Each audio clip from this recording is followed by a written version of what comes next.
that we had identified. And each one of them was a little different. They showed sort of how we work through the problem. And so what I thought I'd do this year is essentially the same thing as I did last year, except use 3 different cases. And so what I want to talk about is 3 cases that we've identified since last year's meeting. It's going to follow 3 themes, if you will. The first is an exhumation, and you just heard Laura talk about the problem with the exhumations has been the inability to get DNA. And what you've heard from us now for 14 years, we did our first punch bowl exhumation of a Korean unknown 14 years ago. And what you've been hearing consistently for 14 years, if you've been coming to these meetings, is we're not getting DNA. The way you just heard Laura say that we are, I'm going to talk a little bit about that. You've also heard us now, we've heard me for longer than that, talk about the K208 problem. The K208 is really a big puzzle. The best way to think about it is a big, massive puzzle. And then the third method that we get remains into the laboratory from the Korean War, joint recoveries. When we were going into North Korea from 96 to 2005 and doing recoveries, we were bringing those remains back. Now, some of those remains, as I mentioned yesterday, were legitimate in the sense that we excavated a site and we found a burial site that was pristine. But some of the recoveries we did were burials where the North Koreans had buried remains so that we would find them. And so really these joint recoveries present a different sort of problem from the K208. So first I want to talk about disinterments. All of the unknowns, all of the disinterments that we are doing related to the Korean War are at the punch bowl in Hawaii. We have 4 scheduled for this month, and I think we have 7 more to schedule next month. We've been approved to do 7 more next month. The punch bowl has a lot going on in the month of August, so they could only arrange to get 4 out of Exhumed this month, but we're going to do 7 more next month, and we've got 4 more pending approval in Washington. As I said, the theme that you've heard over and over and over is we're not getting punch, we're not getting DNA, but that's kind of what I want to talk about in this particular case. The punch bowl is, if you've ever been there, you'll know why it's called the punch bowl. Its real name is the National Memorial Cemetery of the Pacific, but it's called the punch bowl because it's located in the caldera of an extinct volcano, and it looks kind of like a punch bowl. You can see it's this basin-shaped thing. Up there, the entrance to the punch bowl is at the 12 o'clock position. You can see kind of the entryway coming in there. And just to the left of that dotted red circle, that's where all of the unknowns from the Korean War are buried. So if you come to the punch bowl, as soon as you come in the front gate, turn immediately to your right. And that's where all of the unknowns from the Korean War are. In 2012, we identified 8 from the punch bowl. We exhumed more than that. Some of those IDs are still coming out. This calendar year so far, we've done 7. We think, I was looking at, I sat down with the staff right before I left to come to this meeting. We think we'll probably get another 7 or 8 punch bowl IDs before the end of the calendar year. So that number will grow. And in fact, last night, talking on the phone back with the folks at the lab, just yesterday, we think we got 3 more that's not even reflected in that number. The case I want to talk about is an Operation Glory case. You heard a little bit about Operation Glory today. Operation Glory was the exchange of remains between the UN forces and the communist forces. It occurred for just a very short period of time, from 31 August to 9 November. What was turned over in terms of U.S. remains to the UN side was 4,167. Of those, 3,751 were identified, and 416 were unable to be identified. There was an organization similar to ours that operated during the Korean War. It's called the Central Identification Unit. I don't know why it was a unit, not a laboratory. Today we call it the Central Identification Laboratory. But in the 50s, it was called the Central Identification Unit. And it was really one of the forerunners of our laboratory. And it was staffed with some of the best anthropologists in the world. They borrowed them from the Smithsonian, they borrowed them from some of the major universities. They were really doing state-of-the-art work. And that's the reason the identification rate was so good. You can see that they got almost 3,800 of those identified. But what they were left with is 416 that they just couldn't identify. Those 416 were eventually sent to Hawaii, and they were buried at the Punch Bowl on Memorial Day in 1956. Included with them were another 400 that had been recovered by Army Graves Registration in the South. So about half of the unknowns in the Punch Bowl are from the North, half are from the South. That numbered 848, and then over the next few years into the early 60s, additional remains were found in South Korea that were unable to be identified. And so the number actually grew to 867 by the early 1960s. One of those was sent to Washington, and that's buried at Arlington as the Korean unknown at Arlington. So Punch Bowl had 866 when we started.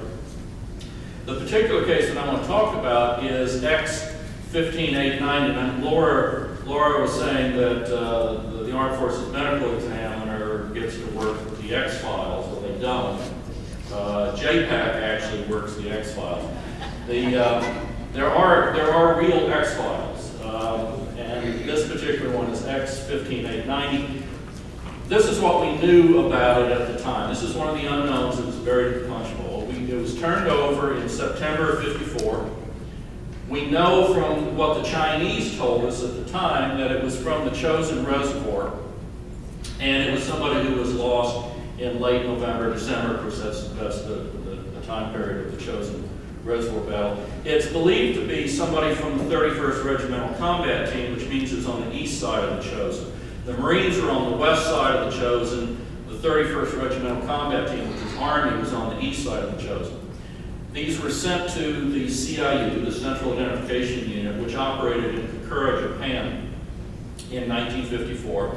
And the laboratory there determined that it was a Caucasoid male, 21 to 24 years of age, who was about 68 to 69 inches tall. They also noticed that he had synostosis or fusion of the second and third cervical vertebrae. Those are the vertebrae on the upper part of the neck. But they weren't able to make any identification.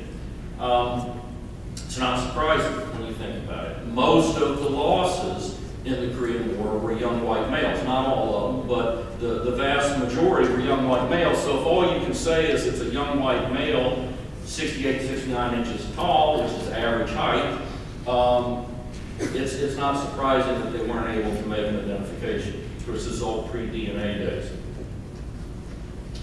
So when we pick up the thread on this case now, 50 years later, this is what we know.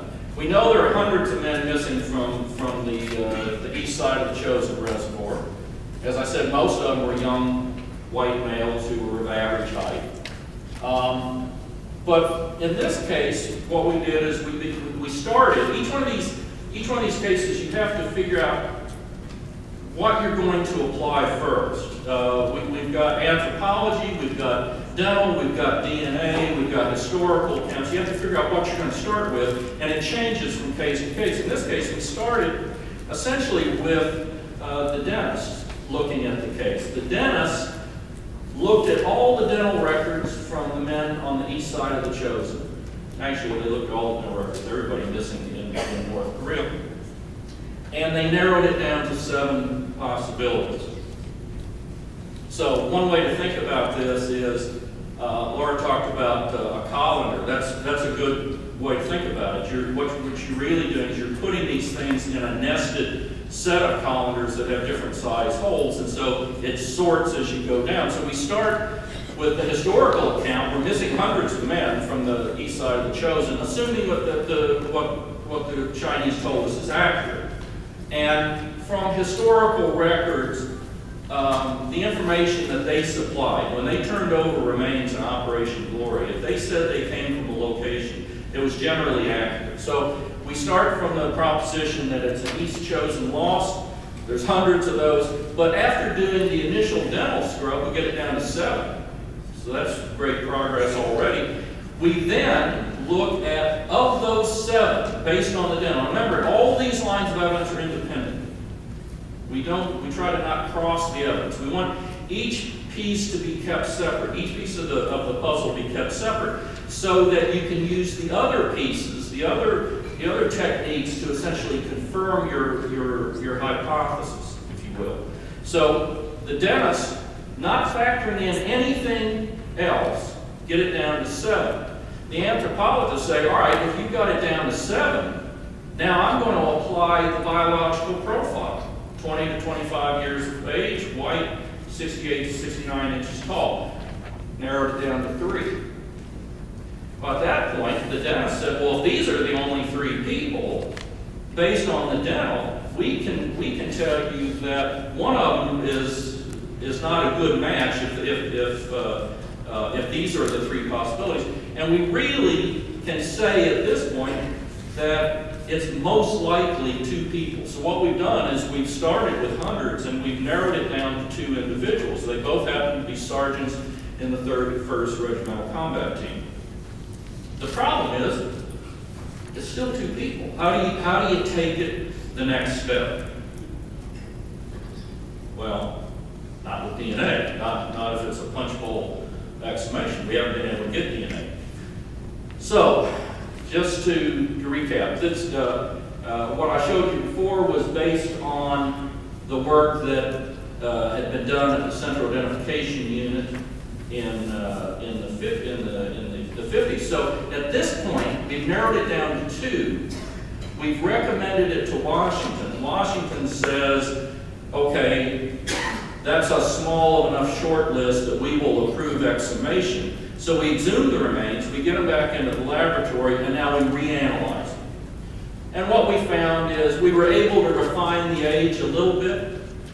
We said it was an 18 to 23-year-old Caucasoid male.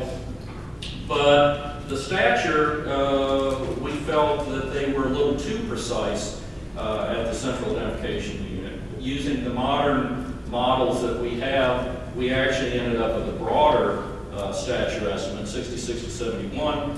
We did notice that he had a congenital disorder called Klippel-Feil syndrome, which is relatively unusual. That's where you have fusion of the cervical vertebra, two or more vertebrae in the neck. It occurs about 1 in 40,000 live births. The problem is it's asymptomatic, so unless somebody's having some particular problem with it, it may not be represented in their medical record. People with Klippel-Feil sometimes have a loss of mobility in terms of their neck, but especially if it's in the upper vertebra, it's usually not incapacitated. They tend to have a shorter neck, so they sometimes, appearance-wise, have a shorter neck, but it still is not necessarily something that's going to be in the dental record, or in the medical records. The dentists who are now not having to work with files, but can actually look at the teeth, are able to document some dental fillings and an extraction. The problem is, at the end of the day, even after reanalyzing them, we were still left with the same 2 individuals. This is where chest x-rays come in. About 6 years ago, we discovered that the archives had induction chest x-rays for the Korean War missing. Now, we had been actually been looking for these. We had run across an obscure reference in a scientific journal article that had been written in the 50s talking about induction chest x-rays. And so we had gone to the archives on multiple occasions saying, we know you've got them somewhere. And the archives kept saying, we don't have them, we don't have them, we don't have them. And about 6 years ago, they called up and they said, hey, you still looking for chest x-rays? And we said, yes. And they said, well, we found them. We're getting ready to destroy them. You better hurry and come get them. And we said, don't destroy them, we'll come get them. And they said, oh, well, if you want them, it's going to cost you $250,000. So we ended up having to secure some last-minute funding to buy, essentially, the chest x-rays from the National Archives that they were going to destroy anyhow. We shipped them out to Hawaii. They're in a bad state of preservation. They were beginning to what was called off-gas. They smelled like vinegar. The emulsion was breaking down. So we had to stabilize them, and we digitized them, and we've entered them into a computer program. And what we now do is we take the remains that we've exhumed, and if they have collarbones, we've discovered that the collarbone is very unique to the individual. It's a non-weight-bearing bone, and so what that means is it can develop in an idiosyncratic manner. So each one of you have different looking collarbones. They don't look alike. We recognize them as collarbones, but they each have slightly different twists and bumps and so on. And they're as unique as a fingerprint. So what we do is we take the vertebra, we take the collarbones, and you can see the Klippel-Feil, you can see the first two vertebrae there are fused. And we compared them to the chest x-rays. And lo and behold, it didn't match either of the two guys on our short list. So at that point, we did a lot of cussing. And we said, let's expand the list. We narrowed it down to 2 based on the best evidence. Let's expand the list. We actually have about 7,000 of the 8,000 missing men represented by chest x-rays. And so we just started working our way through the chest x-rays. We went through 222 x-rays, and at the 127th, it matched. And you can't really see this in this light. When we do this, we do it in a darkened room, and we do it on a high-resolution monitor. Kind of the same thing you do when you're surfing porn sites. And but you don't do that on the computer. But this is kind of the way we do it. We begin looking for idiosyncratic. There's not one feature that you're going to find on everybody's collarbone. It's different things. It's kind of like matching up fingerprints. You look for points of comparison. And there where you see 12 and 13 and 14 there on the kind of the right side of the vertebra, those vertebrae are very unique. And so when this one popped up on the screen, we knew instantly that we had to go. We had to go, as I said, 127 deep into our search base. And that takes a lot of time because you've got an analyst who's looking at these 2 x-rays. And then he looks at 2 more, and then he looks at 2 more. And it's very, very time consuming. Now, I will tell you that we have been working on a computer program to digress a little bit. We've been working on a computer program. We initially started working with the Pacific Northwest Labs out in Washington State. They're a Department of Energy lab.